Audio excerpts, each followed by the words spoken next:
இயேசுவில் அன்பிற்குரியவர்களே, இயேசுவின் இனிய நாமத்தில் வாழ்த்துக்களும் ஜெபங்களும். 22/3/2025 இன்று தவக்காலம் 2ஆம் வாரம் சனிக்கிழமை. நம் பாவங்கள் அனைத்தையும் ஆழ்கடலில் எறிந்து விடுவார். இயேசுவில் அன்பிற்குரியவர்களே, கடவுள் மன்னிப்பு அளிப்பவர், நம்மீது பேரன்பு கொண்டவர், தம்முடைய வாக்குறுதியை நிறைவேற்றுகிறவர். முதல் வாசகம் இறைவாக்கினர் மீகா நூலிலிருந்து நமக்கு ஆண்டவர் இஸ்ரேல் மக்களை விடுவிப்பதையும் அவர்களை பாதுகாப்பதையும் அவர்களுடைய குற்றத்தை மன்னித்து அவர்களை ஏற்றுக்கொள்வதையும் இறைவன் பேரன்பு கொண்டவர் என்பதை முன்னிறுத்துவதையும் நாம் பார்க்கிறோம். அவர் தம் சினத்தில் என்றென்றும் நிலைத்திரார், ஏனெனில் அவர் பேரன்பு கூர்வதில் விருப்பமுடையவர். அவர் நம்மீது இரக்கம் காட்டுவார், நம் தீச்செயல்களை மிதித்து போடுவார், நம் பாவங்கள் அனைத்தையும் ஆழ்கடலில் எறிந்து விடுவார். பண்டைய நாளில் எங்கள் மூதாதையருக்கு நீர் ஆணையிட்டு கூறியது போல யாக்கோபுக்கு வாக்கு பெறலாமையையும் அப்ரஹாமுக்கு பேரன்பையும் காட்டியருள்வீர் என்று இன்றைய முதல் வாசகம் நமக்கு எடுத்து கூறுகிறது. ஆண்டவர் நம் பாவங்களுக்கு ஏற்ப நம்மை நடத்துவதில்லை, நம் குற்றங்களுக்கு ஏற்ப நம்மை தண்டிப்பதில்லை என்று திருப்பாடல் 103 நமக்கு எடுத்து கூறுகிறது. அன்பிற்குரியவர்களே, கடவுள் எப்படிப்பட்ட அன்பை கொண்டிருக்கிறார், அவர் இரக்கத்தை கொண்டிருக்கிறார் என்பதற்கு இன்றைய வாசகம் நமக்கு உதாரணமாக இருக்கிறது. அதே போல நற்செய்தி வாசகத்திலே இயேசு பாவிகளோடும் வரி தண்டுபவர்களோடும் உணவருந்துவதையும் அவர்களோடு இருப்பதையும் பரிசேயரும் மறைநூல் அறிஞரும் வெறுக்கின்றனர். இவர் பாவிகளை வரவேற்று அவர்களோடு உணவருந்துகிறாரே என்று முணுமுணுக்கின்றனர். எனவே இயேசு அவர்களுக்கு இந்த உவமையை சொல்லுகிறார். ஒருவருக்கு 2 புதல்வர்கள் இருந்தார்கள். அவர்களுள் இளையவர் தந்தையை நோக்கி, அப்பா, சொத்தில் எனக்குரிய பங்கை தாரும் என்றார். அவர் சொத்தை அவர்களுக்கு பகிர்ந்து அளித்தார். சில நாட்களுக்குள் இளைய மகன் எல்லாவற்றையும் திரட்டி கொண்டு தொலைநாட்டிற்கு நெடும் பயணம் மேற்கொண்டார். அங்கு தாறுமாறாக வாழ்ந்து தம் சொத்தையும் பாழாக்கினார். அனைத்தையும் அவர் செலவழித்தார். இந்த உவமை நமக்கு எதை சுட்டி காட்டுகிறது என்றால், இறைவன் நாம் அவரிடம் திரும்பி வரும் பொழுது அவரை நோக்கி நாம் நம்முடைய வாழ்க்கையை மாற்றிக்கொள்கின்ற பொழுது அவர் நம்மை பேரன்போடு ஏற்றுக்கொள்கிறார் என்பதை முன்னுணர்த்துகிறது. இங்கே இன்றைய நற்செய்தி வாசகத்திலே முதல் மகனாக இருப்பவர் இஸ்ரேல் மக்களை, தேர்ந்தெடுக்கப்பட்ட மக்களை அது குறிப்பிடுகின்றது.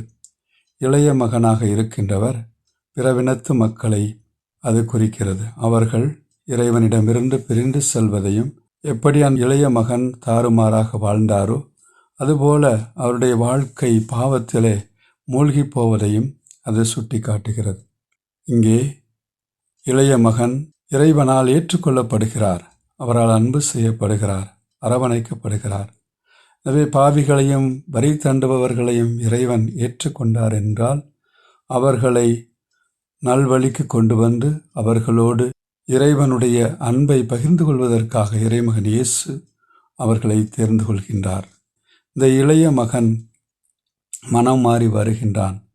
ஆனால் மூத்த மகன் நேர்மையோடு இருப்பதாக, கடவுளோடு இருப்பதாக, தந்தையோடு இருப்பதாக சொன்னாலும் அவர் தன்னுடைய காரியங்களை நேர்மையான முறையிலே செய்தாலும், ஆனால் தந்தையிடமிருந்து தூரத்திலே இருப்பதை, தந்தையோடு அவர் இணைந்திருப்பதை பெரும் பேராக கருதவில்லை, அவர் அதை உணரவில்லை என்பதை இன்றைய ஓமை நமக்கு எடுத்து கூறுகிறது. அன்பிற்குரியவர்களே, கடவுள் நம்மை பேரன்பினால் அன்பு செய்கிறார். இளைய மகனைப் போல நாமும் இறைவனிடம் திரும்பி வரும் பொழுதெல்லாம் பேரன்பு கொண்டு அந்த தந்தை நமக்காக காத்திருக்கிறார்.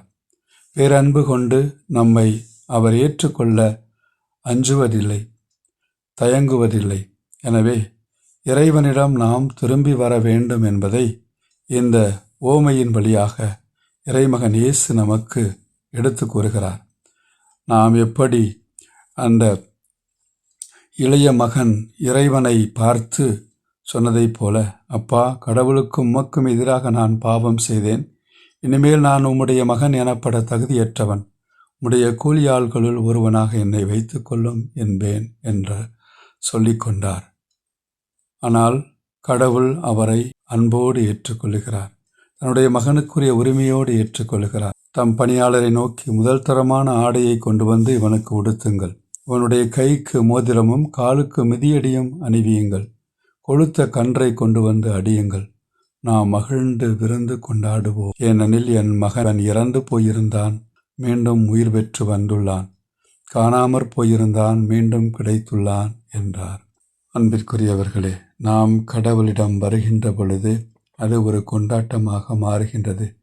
கடவுளிடம் நாம் நெருங்கி வரும் பொழுது கடவுள் நம்முடைய வாழ்வை அவர் புனிதப்படுத்துகிறார், ஆசீர்வதிக்கிறார், அன்பினால் நிரப்புகின்றார், நம்மை வளப்படுத்துகிறார் என்பதை உணர்ந்து இறை நம்பிக்கையோடு இறைவனுடைய அன்பு அளப்பரியது, இறைவனுடைய மன்னிப்பு அளப்பரியது என்பதை உணர்ந்து இறை அன்பிலே வாழ அழைக்கப்பட்டிருக்கிறோம்.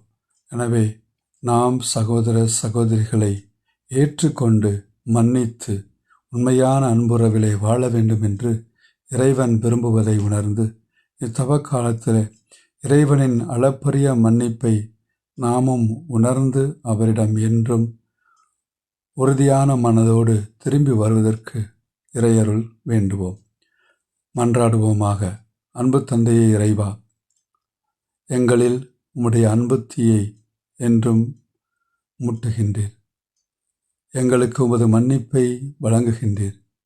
எங்களுக்கு உம்முடைய ஆற்றலையும் ஆறுதலையும் எங்களுக்கு தருகின்றீர்.